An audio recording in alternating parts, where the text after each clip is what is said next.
دا یو غار دی زموږ ډېر غریبون یو فنکاران یو د حکومت ادارې صورت دا موږ خپل تعاون وکړي او مشران دي موږ کوم هغه که نه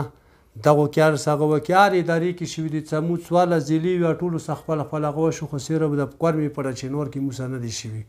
او حکومت های مو دا خواسته چې مو دیران نشته دی یو مو ته سرکاري اکاډمۍ ډېر ضرورت یې څه دا ته مالی د فنکاران ډېر هلکان پاتې دي څه دا دوی ته مو د تربیت خپل به ورکوو مو خو اوسې لرې لرې لاړې خو دا ته پکار دی څه مو ته وشي